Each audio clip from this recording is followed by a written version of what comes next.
Hi, I'm Sean Zerillo, joined today by Mike Conti to talk our favorite bets for the 2022 Kentucky Derby. This video is presented by TwinSpires. Click the link in the description or use promo code Action Racing when you sign up on TwinSpires to receive a bonus deposit up to $400. Let's talk our top win contenders for the Kentucky Derby. For me, it's the post-time favorite, the number 10 Zandon. Now, I am the furthest thing from a chalk donkey. I gave out Mandaloun last year. We're not going to talk about that. But I have the same read on Zandon as I had on Mandaloun. This horse is training lights out headed into the Derby. Speed scores up there with anybody. I think he has a perfect post draw in the number 10 position. And I think the race sets up extremely well for him, expecting a fairly honest or even a fast pace. He's going to come from off the pace, potentially, and be in the mid pack or even the later flights of horses. But I expect him to be passing horses in the stretch.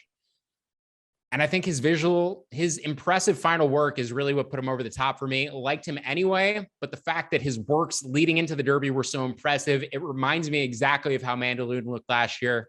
Conti, I know we have a little bit of a different opinion, but I don't disagree with your selection. Where are you going with your top win contender? I'm going all the way to the inside, the dreaded one hole, which isn't as dreaded anymore. Mo Donegal, 10-1. Listen, he could break the wood curse. I thought that of the closers, in my opinion, he was the best. I think he navigated a much more difficult trip than your number 10 Zandon. But to your point, I do think that we've signed on for more pace this year than we have in years past. And so I think that also plays big time into Mo Donegal's favor in here. And again, with the finish line being 18 feet further than it used to, and then having the condensed gate, the one hole is not the death wish that it used to be. It is now a post position that I think a horse can easily win from, especially a horse with Mo Donegal's running style. Yeah, that number one post used to run right into the rail, and they sort of had to angle out, which changed the entire dynamic of the race. Now all these horses want to push over and get the shortest way around the track. Let's talk about our key long shot for exotics. Our favorite long shot, 15-1 or higher. For me, I don't know if he's going to go off at that price, but on the morning line, the number 7 Crown Pride, again, training lights out headed into this race. The buzz, though, is going to drive that price down.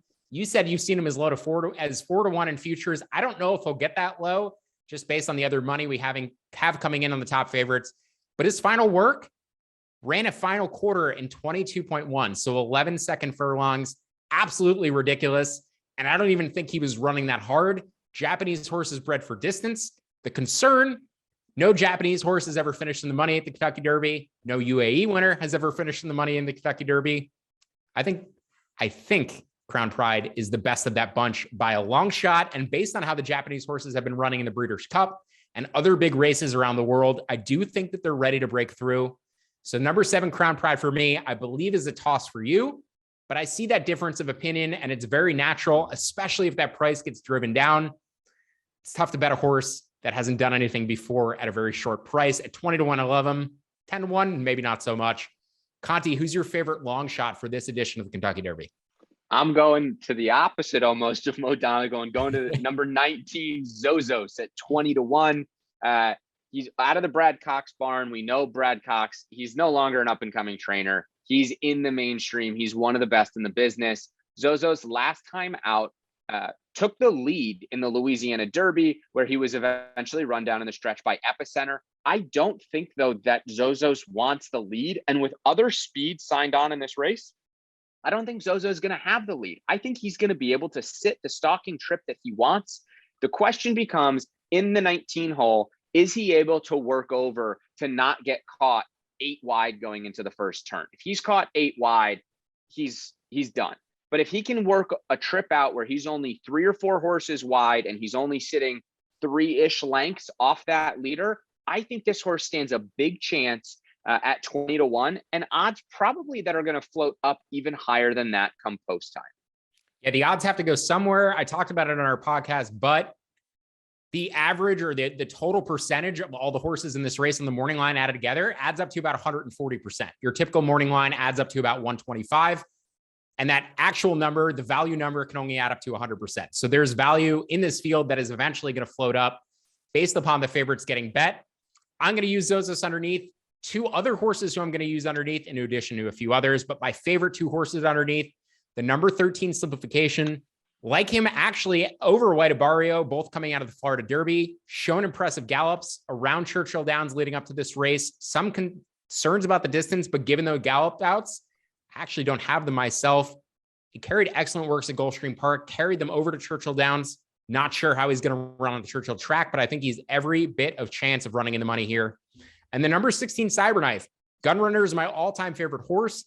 Love the talent of this horse. The number 12 Taiba, the other gunrunner in this field. No chance I'm leaving Cyberknife off of my tickets, particularly at 20-1, working as well as anybody, as talented as nearly any horse in this race. Maybe Taiba, the most talented horse, but other than that, Cyberknife long-term could be a potential superstar. So not leaving him off of my tickets. Who do you like underneath in this race, Mike? Yeah, I'm with you on Cyberknife as another long shot play in there. And for a lot of the reasons that you just mentioned, Gunrunner, getting the distance, frankly, I don't really know what the horse has done wrong, right? I mean, he wins the Arkansas Derby, and frankly, I think that he looked a little green in the stretch in the Arkansas Derby. So if he can really figure it out and put it together, watch out. This horse could be one that really blows up the ticket at 20-1. The other long shot to consider of the horses that are 15-1 plus to use underneath in your ticket for me is the number 5, Smile Happy.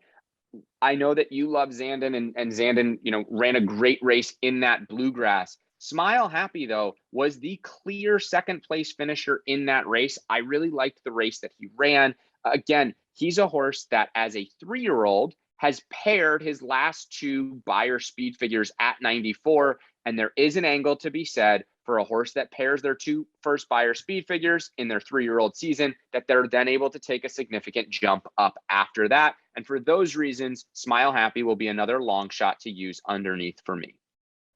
That'll do it for us. Thank you for tuning in to our best bets for the 2022 Kentucky Derby.